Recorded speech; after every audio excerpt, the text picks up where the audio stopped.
Please welcome Betsy to our virtual stage.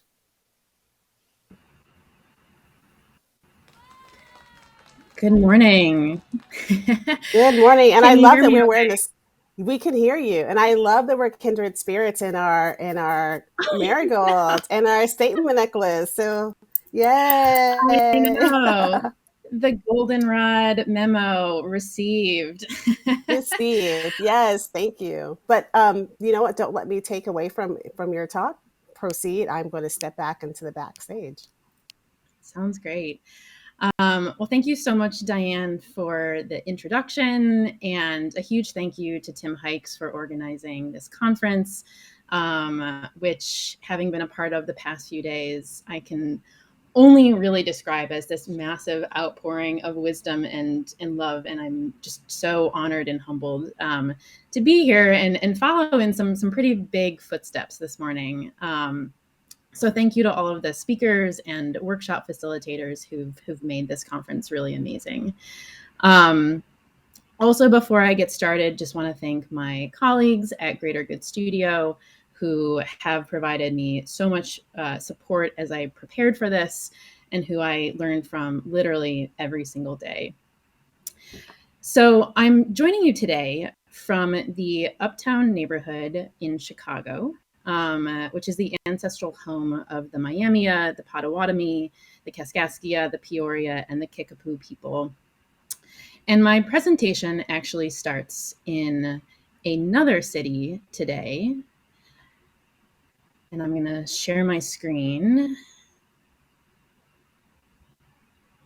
Okay. So hopefully y'all can see my screen now. So my presentation starts in another city where I know some of you are from, and where in an alternative universe we would have been gathered today, and that is St. Louis. So when I was 18, I had the really remarkable opportunity to move there for school. And if you know me, you know that I love St. Louis through and through. And, more than that, really, I feel indebted to the city, not just because of the education that I got there, but because it was the spark for some of the insights I'm going to be sharing with you all today. I had this remarkable professor named Bob Hansman. Maybe you've heard of him, maybe you've had him too. If you did, shout out in the chat. During the fall of my freshman year, we put on miles walking around the city's neighborhoods. Here's Bob on the left-hand side of the image with a group of students. We can't quite tell where he is in the city. I'm guessing it's on the edge of the former Pruitt-Igoe housing project site. But we would walk around the city's neighborhoods looking at how their character and their condition often changed in the span of just a block. We trekked back and forth across these dividing lines, and some were less obvious. The line drawn on a map decades ago designating which neighborhoods to invest in and which to disinvest in. If you know St. Louis, you'll know Delmar Avenue, and it is very much a dividing line. On the south side, which is the left-hand side of your screen, you have the product of investment. And on the north, you have decades of disinvestment. And for those of you who don't know St. Louis as well, or don't know Delmar, the Delmar divide literally has its own Wikipedia page. It is that kind of notoriously known as being an edge or being a dividing line. Other lines were very, very, very visible, such as the I-55 shown here, or the I-40, or the I-70, or the 6440, the latter of which was the road that I drove in on when I moved to St. Louis, and which, when it was built through neighborhoods of color, intentionally to displace residents. So I'm going to pause for a second and do a quick kind of positionality check here, because I was born after most highway projects were completed. And as a white woman, neither I nor my family really ever suffered the effects of these projects. In fact, we probably really benefited from them. So highways weren't something that, as a teenager, I ever had really thought twice of before.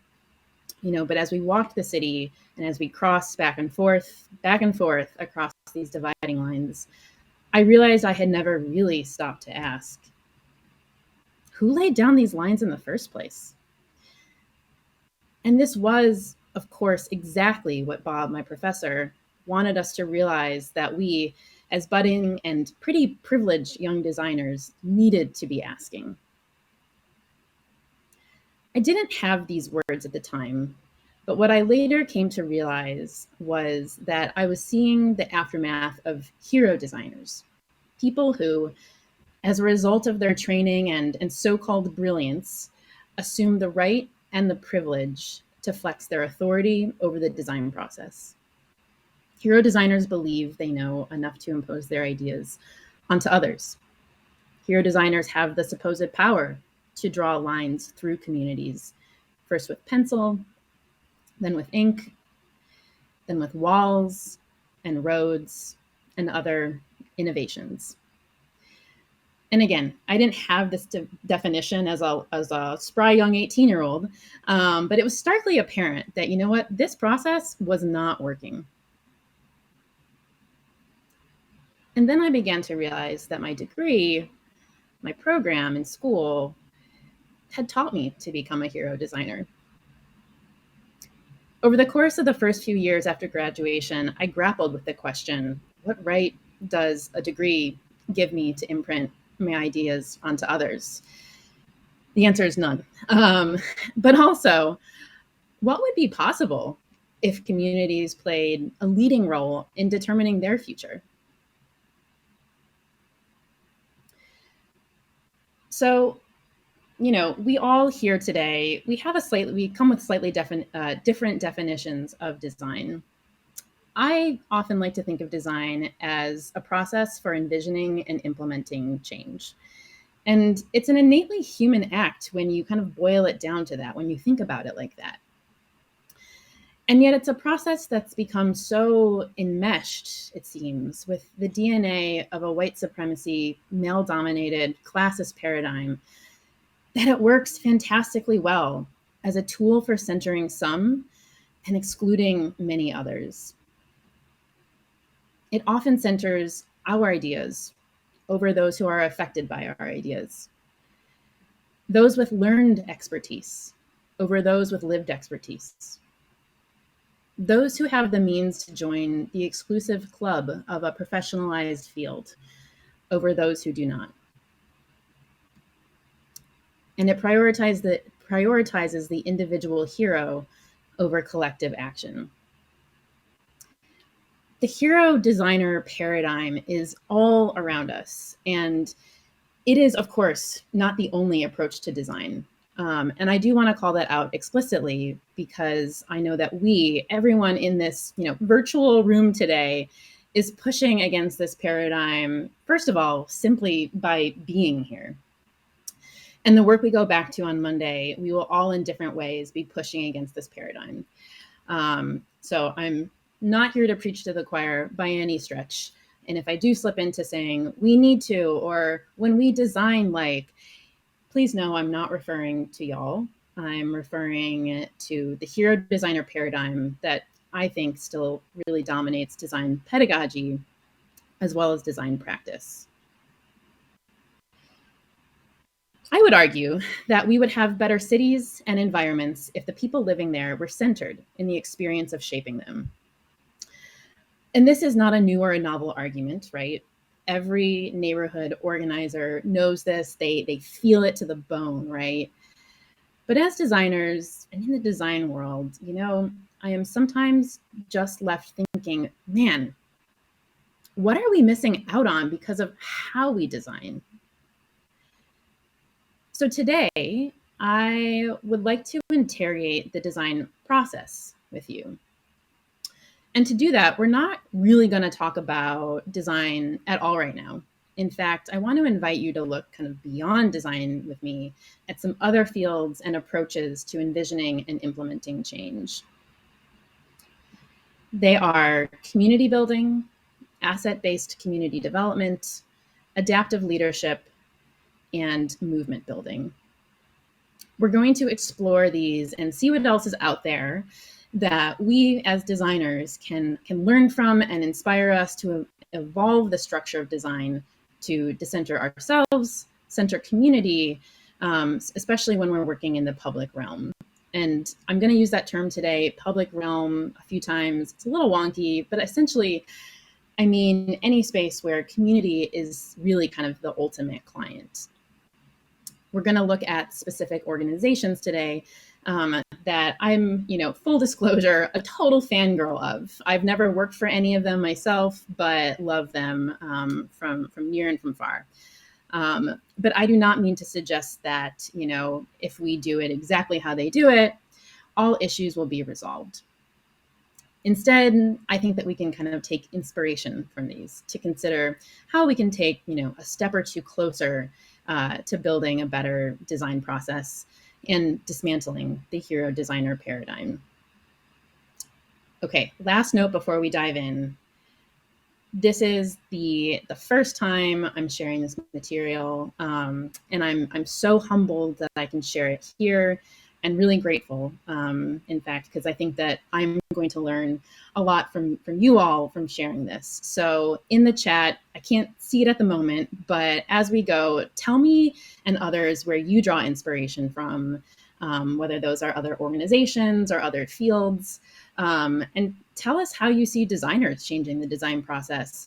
What I'm about to share really feels just kind of like the tip of the iceberg to me. Okay, so with that, let's dive in. Let's start by first looking at a scene that you're all likely pretty familiar with, either from real life or maybe from the television show Parks and Rec, which is how design looks in the public realm. We've got a person at the front of the room. They've got something to present. They take up a lot of time talking. And meanwhile, everyone else is sitting, they're facing them, and they're listening.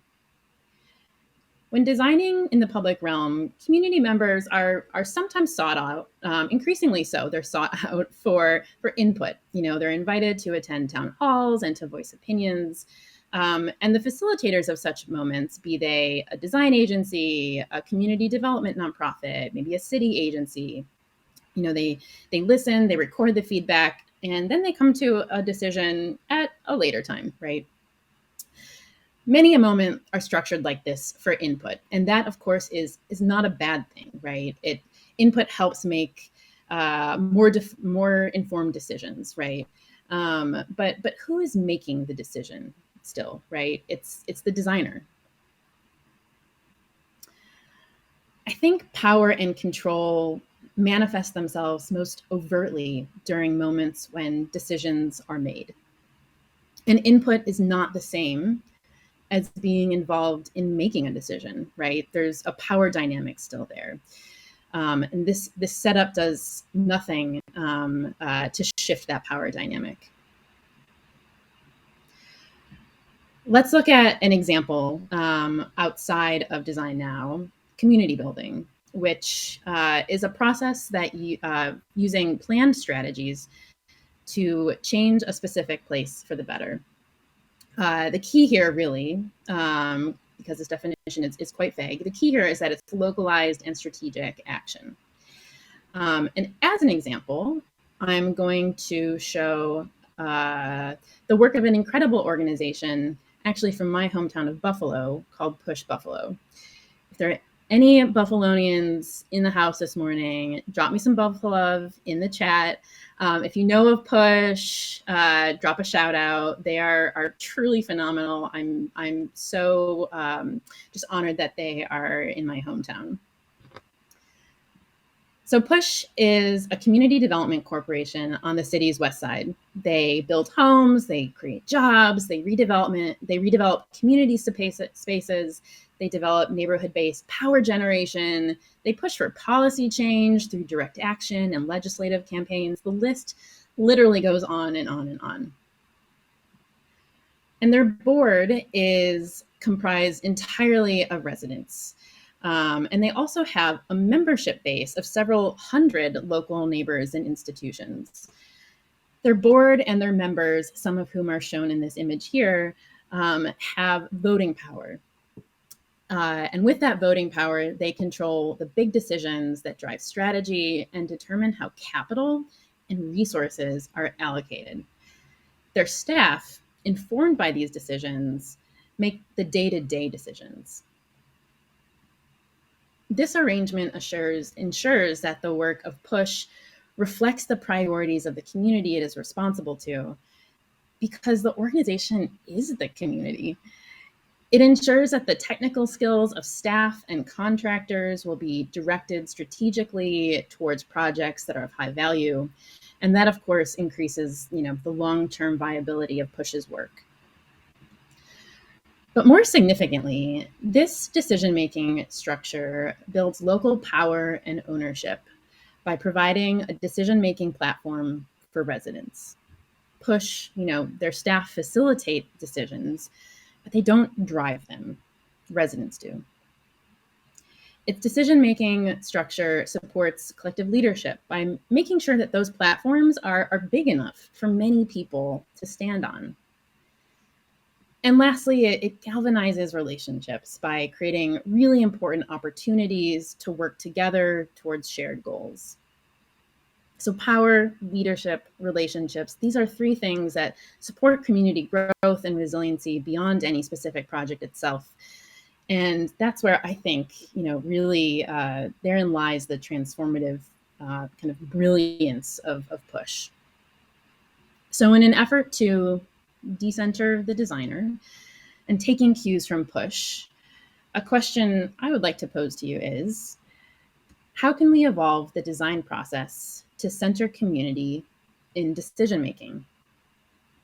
And I'm realizing as I share this slide that I have dressed to match my presentation today, which was not intended, but we're going to roll with it. Okay, let's keep going. So we're going to move on to a different approach now. But let's first look back at this image again. So we talked about decision-making, which are kind of the more evaluative moments of the design process. Now let's turn to kind of the generative moments of the design process, the moments when our creative juices are flowing and we're coming up with many ideas and possibilities. Very rarely in public realm projects that I've seen or been a part of, are community members let into this process. Ideas are usually generated in an office or a studio, before community involvement occurs. And as we just discussed, if and when community members are involved, they most often are asked for feedback on those ideas after someone else has come up with them. The hero designer paradigm tells us that creativity is a scarce resource, right? It's something that an exclusive few can get their hands on, but most of us can't. And, we actually heard John Johnson speak a little about this yesterday in his talk. He spoke about how design and design thinking are such kind of privileged and exclusive ways of thinking and working. So thank you, John, for speaking to that yesterday. And just in general, I feel like your presentation was so powerful. So thank you. Hoarding a capacity that is innate to all humans, right, is a pretty big power play, and one that reinforces the conception of a designer as a savior, right, with almighty abilities that everyone else is sort of dependent upon. So, okay, let's now look at another approach to creating change that approaches idea generation quite differently. And that is called asset-based community development. If any of you all have heard it before, drop something into the chat. I imagine a lot of you here are familiar with some of these other approaches. So asset-based community development, sometimes called ABCD, is a methodology for sustainable, community-driven development that creates opportunities rooted in communities' strengths and potentials.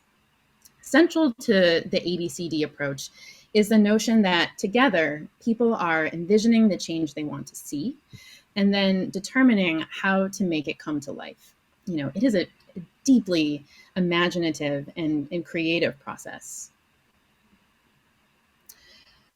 So we're going to look at a project called Accelerate 77 that ran for about 10 years in Chicago. It was started by a nonprofit here called the Institute for Cultural Affairs, and it was intended to be a community level, asset based approach to prepare for and respond to climate change in the city of Chicago. The ABCD methodology doesn't explicitly include brainstorms or ideation sessions in it. But one tactic that I found to be a pretty good parallel for these is mapping assets. This is a key part of ABCD. Residents identify and develop a compendium of the people, the spaces, the relationships, the institutions, so on and so forth that exist. This map is created and then referred back to, added to, and used as stimulus for solution making and solution sharing. So Accelerate 77 documented nearly 1,000 neighborhood-led sustainability initiatives.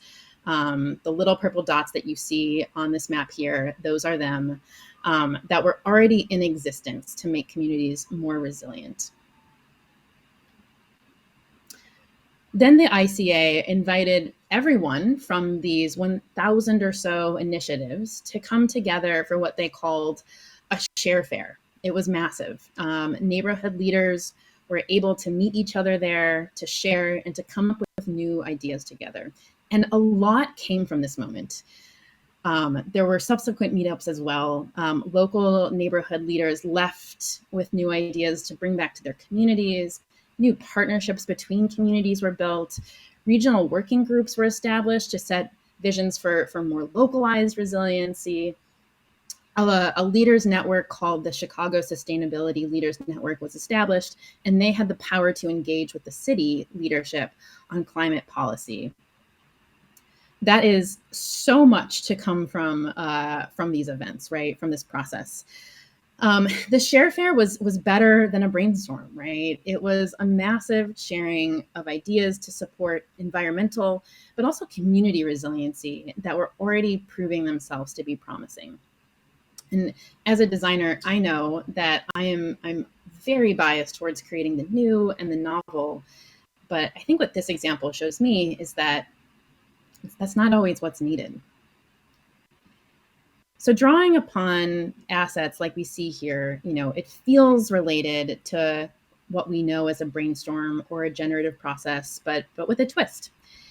It honors what already exists by rooting in assets that are already present. More than that, however, mapping and leveraging assets acknowledges that people have the capacity to envision, to imagine, and to create. It elevates experience by translating experience into expertise. And in doing all this, it forgoes that power play, right? Because power is in other people's hands. So taking inspiration from ABCD, let's consider this question. How can we evolve the design process to make ideation an inclusive and collective experience? Okay, let's move on. We've gone through 2, we've got 2 left. Thank you for hanging in there with me. Okay, so I think a lot of times we're gonna look at our favorite picture again here. I think a lot of times interactions with community can be approached in much the same way that business meetings are. There's one date and one time for the engagement. An agenda is set by one party. And when that date and time arrives, the party runs the show. They do what they need to do. They get what they need to get, whether that's feedback or a vote, let's say. And then they conclude the meeting and everyone leaves and it's all over. It's quite transactional, right? When hero designers initiate transactional moments like this, right, I think they're making it about themselves, their ideas, their needs, and their perspectives on the best use of time. And I would argue that operating transactionally closes the door to many more things, more transformative things to emerge. So let's look at a different approach now outside of design for creating change that is anything but transactional, and that is adaptive leadership. And actually, Shara Rosenbaum spoke about adaptive leadership and adaptive challenges just yesterday. Shara, thank you so much for sharing that and all of your other wisdom. It was so cool to kind of see some overlap in our presentations. So adaptive leadership is an approach to exercising leadership that helps organizations and communities adapt and thrive in challenging and ever-changing environments. If you can't Google your way to an answer or buy a widget to solve your challenge, you're likely wading into the realm of adaptive leadership. And it is a broad and robust approach and methodology. We're not going to go into it all now. I don't know it all myself, certainly not. Oh my goodness.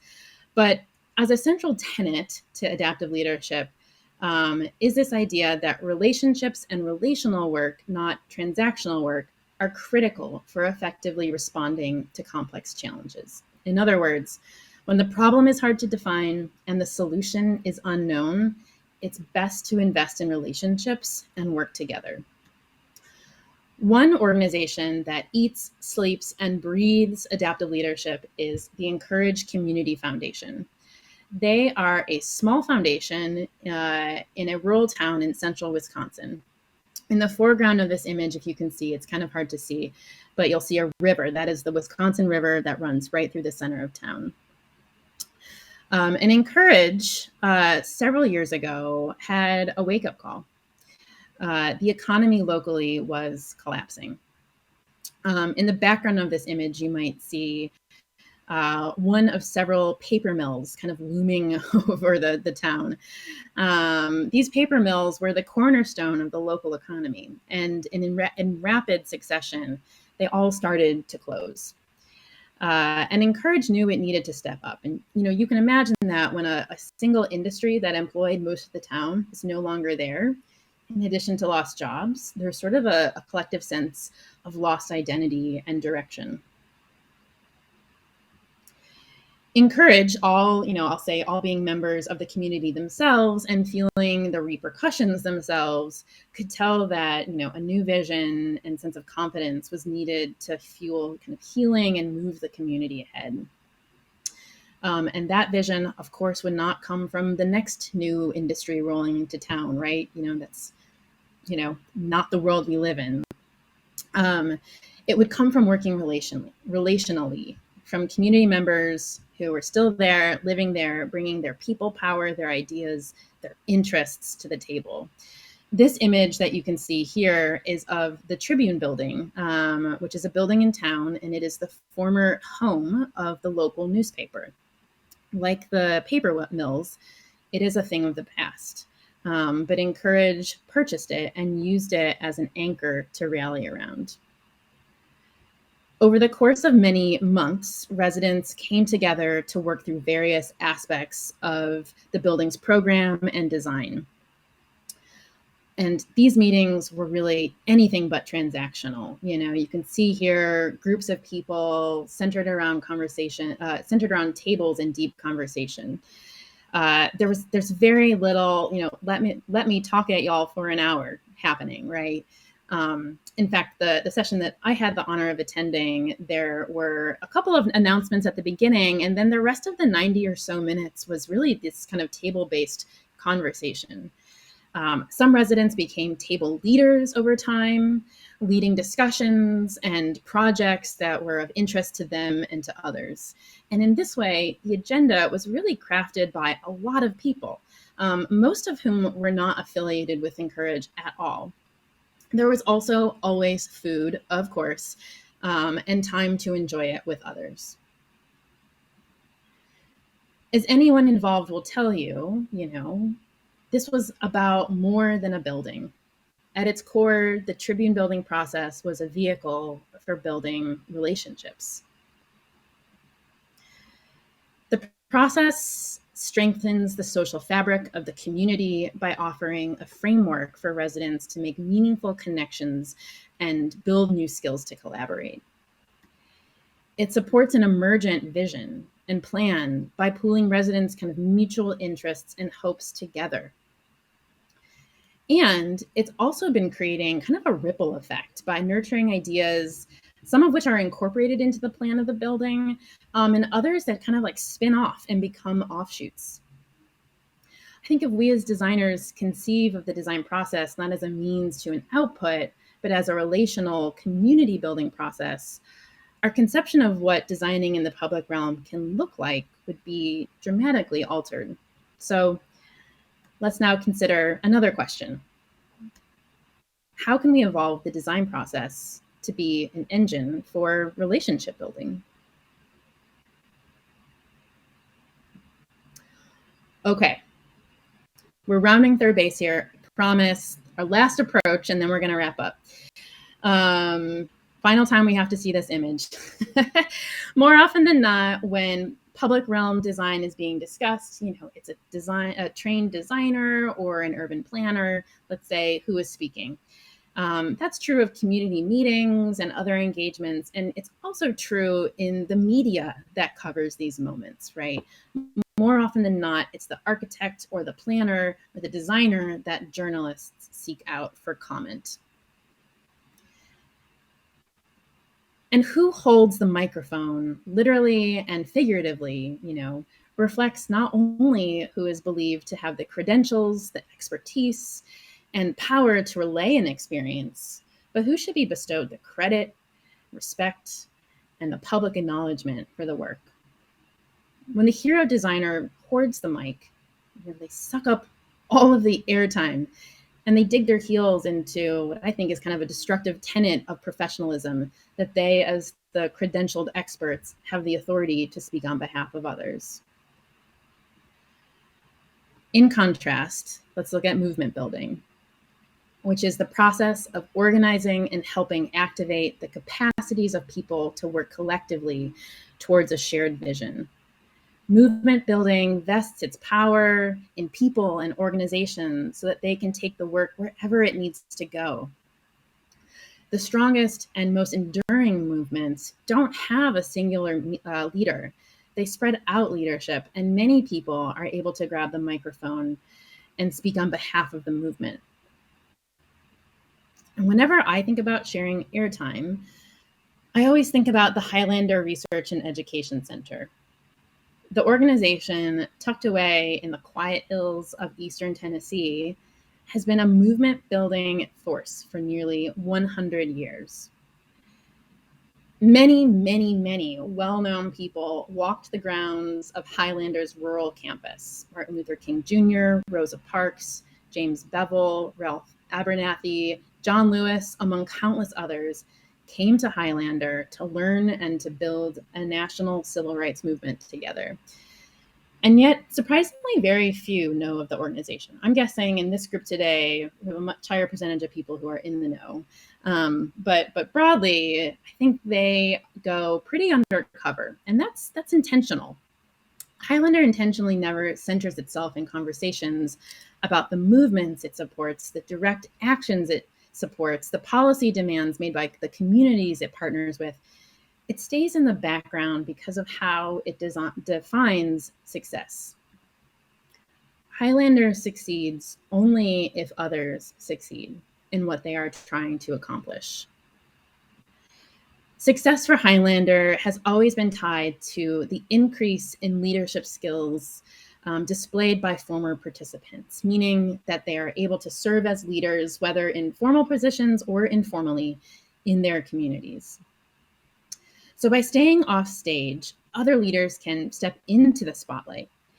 Having many spotlights scattered across many communities means local leaders can do what they do in the places that they know well and relay a message that brings others into the movement.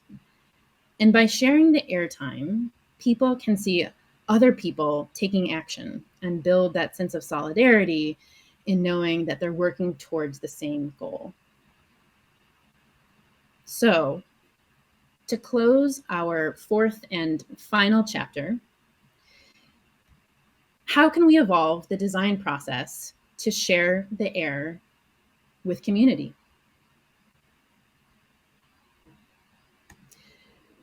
So there we have it, our four methodologies. We looked at community building, we looked at asset-based community development, we looked at adaptive leadership, and we just looked at movement building. These approaches to envisioning and implementing change can do things that hero designers cannot. They can build power by supporting a change process that is determined and owned locally. They can foster leadership by providing platforms for existing and emerging community leaders to step onto and enhance their leadership role and capacity. And they cultivate social capital and solidarity by nourishing relationships between people that have purpose and meaning beyond the process itself. Few people would list design as a leading means for building power, community, and leadership. I deeply believe that it can be, but only if we retire the outdated and destructive hero designer paradigm. So I'll leave you with a couple of questions, final questions, and then we'll close out here. When are you the hero designer? When, as a community member, is someone else playing the hero designer for you? And then lastly, let's bring it back to design now. When have you seen design building power, leadership, and community? Because I know that you all have thoughts on this. Okay, so thank you so much for listening. And in addition to questions, if you have any feedback on this material or if you have other examples, I would love to hear it. Please Slack me or email me. I would really love to hear from you. So I'll stop sharing my screen now, and thank you so much.